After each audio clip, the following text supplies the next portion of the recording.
Has your ego ever gotten in the way of you really achieving what you set out to do? Hello, and today's insight is mainly going to be about not being able to fully listen to your intuition correctly.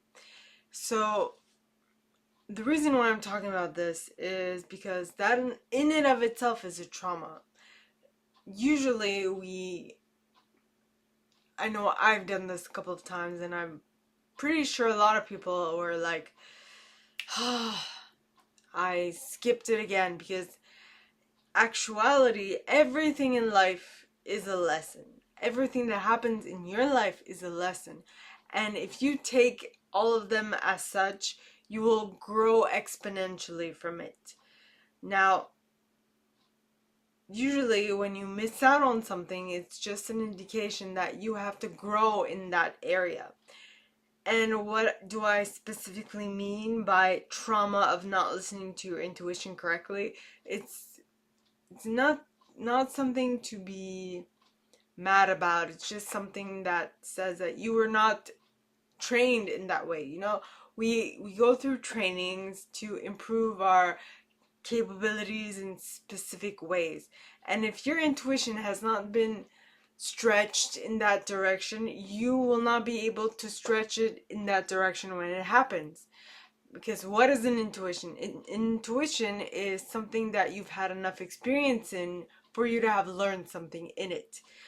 And a lot of people don't necessarily see intuition as that. They see it more as, I actually cannot talk about other people, but what I have, when I use the word intuition, most people think of it as the woo-woo word, but in actuality it's just something that you've gained enough experience in that you can do it without even looking, right? That you have enough experience that you know the ins and outs of it, and you can get by without actually having to learn more about it because you have hands-on experience. So it's whatever you have hands-on experience is what your intuition is. So some people think that their intuition is good in everything when in actuality it's only good for one specific sliver of their experience because they only see it from their personal experience perspective personal experiences perspective, when in actuality that is only a sliver and not the entire image of it. It's only their perception of what they have experienced in that moment. So what I want you to think about is, are you actually looking at something that you experience from a holistic way, from a global perspective, from a bird's eye view, or are you looking at it from a close up look at it?